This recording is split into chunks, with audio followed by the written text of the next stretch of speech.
കൃഷ്ണന്റെ ഇമ്പാക്ട് കണ്ണൂരിലെ പാർട്ടിക്കകത്ത് ഉണ്ടാക്കിയിരിക്കുന്ന ഒരു പ്രത്യാഘാതമുണ്ട്. അതെന്ന് പറയുന്നത് നമ്മൾ നേരത്തെ പറഞ്ഞ പോലെ ഏറ്റവും സുസംഘടിതമായിട്ടൊരു പാർട്ടിയാണ് കണ്ണൂരിലെ പാർട്ടി.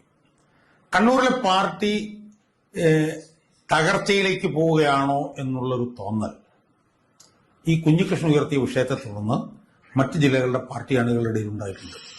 കാരണം ഇത് ബേസിക്കലി ഇതൊരു ഒരു ഒരു ഒരു ഒരു മൊറാലിന്റെ ഒക്കെ പ്രശ്നമാണല്ലോ, പ്രത്യേകിച്ച് തെരഞ്ഞെടുപ്പ് വരുമ്പോൾ. ഇപ്പൊ നമ്മൾ നോക്കിയ തെരഞ്ഞെടുപ്പിൽ ഇനിയിപ്പോ 22 ദിവസവും. അപ്പൊ ആ തെരഞ്ഞെടുപ്പിന്റെ പടിവാതിൽക്കൽ എത്തി നിൽക്കുമ്പോഴാണ് കേരളത്തിലെ ഏറ്റവും സുശക്തമായിട്ടും സുസജ്ജമായിട്ടുള്ള പാർട്ടി സംവിധാനമുള്ള കണ്ണൂർ ജില്ലയിൽ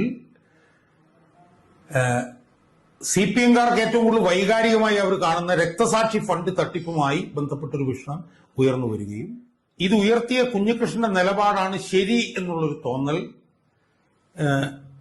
കണ്ണൂരിലെ പാർട്ടി അണികളുടെ ഇടയിലല്ല, കേരളത്തിലെ മൊത്തത്തിലെ പാർട്ടി അണികളുടെ ഇടയിലും കേരളത്തിലെ പൊതുമണ്ഡലത്തിനിടയിലും ഉണ്ടായിരിക്കുന്നത്. അപ്പൊ സ്വാഭാവികമായും കുഞ്ഞികൃഷ്ണന്റെ ഈ വിഷയം കണ്ണൂരിലെ പാർട്ടി അണികളുടെ ഇടയിൽ വലിയ പ്രത്യാഘാതം ഉണ്ടാക്കും എന്ന് മാത്രമല്ല, ഇത് ഇന്നത്തെ ഈ സോഷ്യൽ മീഡിയയുടെ ഒക്കെ കാലഘട്ടത്തിൽ ഇപ്പൊ കുഞ്ഞികൃഷ്ണൻ എന്താണ് പറയുന്നത് എന്നുള്ളത് നമ്മൾ എല്ലാ ദിവസവും കേട്ടുകൊണ്ടിരിക്കുകയാണ്. ഇന്നലെയും നമ്മൾ കേട്ടു.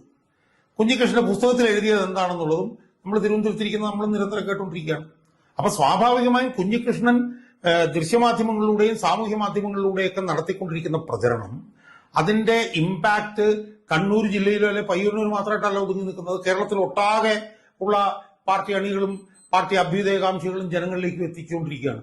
ഇത് ഇങ്ങനെ കുഞ്ഞികൃഷ്ണൻ ചെയ്യുന്ന ഈ കാര്യം തെരഞ്ഞെടുപ്പിന്റെ പടിവാതിൽക്കൽ ചെയ്യുന്നത് CPM-ന് കേരളത്തിൽ മൊത്തത്തിൽ തന്നെ നോക്കിയാൽ വലിയ തോതിലുള്ള പ്രതിസന്ധി അടുത്ത ഇലക്ഷനിൽ ഉണ്ടാക്കും എന്നുള്ള കാര്യത്തിൽ ഒരു തർക്കവുമില്ല.